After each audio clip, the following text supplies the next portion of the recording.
The One and Only Ivan, pages 19 through 28. I think I've always been an artist.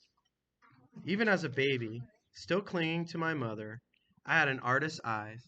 I saw shapes in the clouds and sculptures in tumbled stones at the bottom of the stream.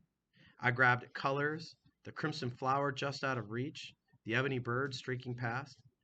I don't remember much about early life, but I do remember this. Whenever I got the chance, I would dip my fingers into cool mud and use my mother's back for a canvas. She was a patient soul, my mother. Imagination. Someday, I hope I can draw the way Julia draws, imagining worlds that don't yet exist. I know what most humans think. They think gorillas don't have imaginations. They think we don't remember our past or ponder our futures. Come to think of it, I suppose they have a point. Mostly, I think about what is, not what could be. I've learned not to get my hopes up. The loneliest gorilla in the world. When the Big Top Mall was first built, it smelled of new paint and fresh hay, and humans came to visit from morning till night. They drifted past my domain like logs on a lazy river. Lately, a day might go by without a single visitor. Max says he's worried. He says, I'm not cute anymore. He says, Ivan, you lost your magic, old guy. You used to be a hit. It's true that some of my visitors don't linger the way they used to. They stare through the glass. They cluck their tongues. They frown while I watch my TV.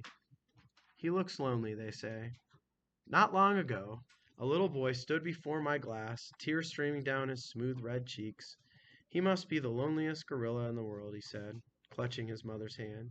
At times like that, I wish humans could understand me the way I can understand them. It's not so bad, I wanted to tell the little boy. With enough time, you can get used to almost anything. TV. My visitors are often surprised when they see the TV Mac put in my domain. They seem to find it odd, the sight of a gorilla staring at a tiny humans in a box. Sometimes I wonder, though, isn't the way they stare at me sitting in my tiny box just as strange? My TV is old, it doesn't always work, and sometimes days will go by before anyone remembers to turn it on. I'll watch anything, but I'm particularly fond of cartoons. With their bright jungle colors, I especially enjoy it when someone slips on a banana peel. Bob, my dog friend, loves TV almost as much as I do. He prefers to watch professional bowling and cat food commercials. Bob and I have seen many romance movies too. In a romance, there is much hugging and sometimes face licking. I have yet to see a single romance starring a gorilla. We also enjoy old Western movies. In a Western, someone always says, this town ain't big enough for the both of us.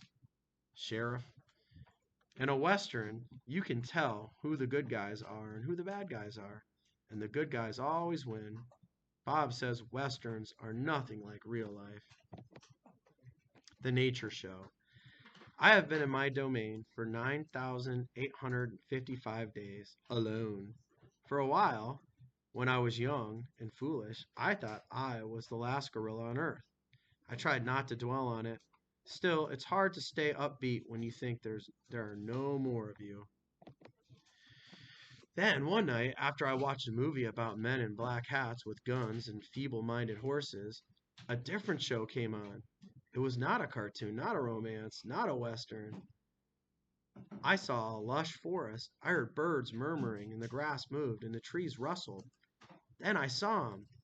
He was a bit threadbare and scrawny, and not as good looking as I am, to be honest. But sure enough, he was a gorilla. As suddenly as he appeared, the gorilla vanished. In his place was a scruffy white animal called, I learned, a polar bear. And then a chubby water creature called a manatee. And then another animal and another. All night I sat wondering about the gorilla I glimpsed.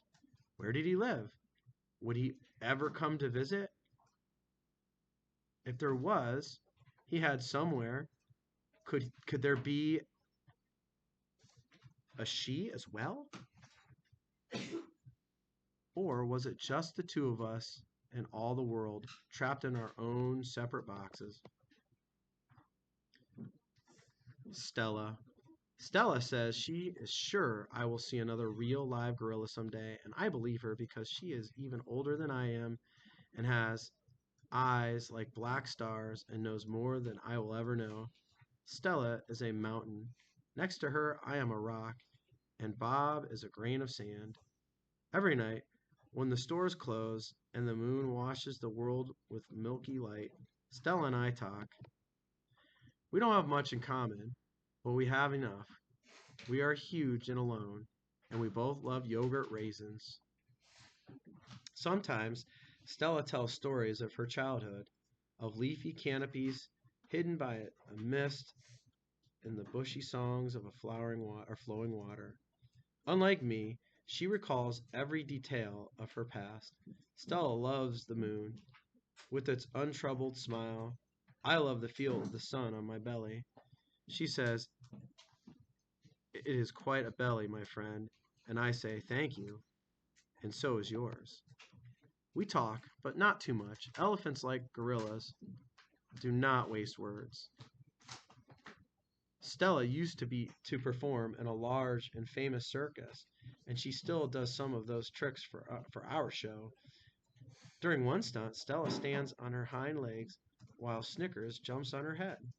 It's hard to stand on your hind legs when you weigh more than 40 men. If you are a circus elephant and you stand on your hind legs while a dog jumps on your head, you get a treat. If you do not, the claw stick comes out a swinging. Elephant hide is thick as bark on an ancient tree, but a claw stick can pierce it like a leaf. Once, Stella saw a trainer hit a bull elephant with a claw stick. A bull is like a silverback, noble, contained, calm like a cobra is calm.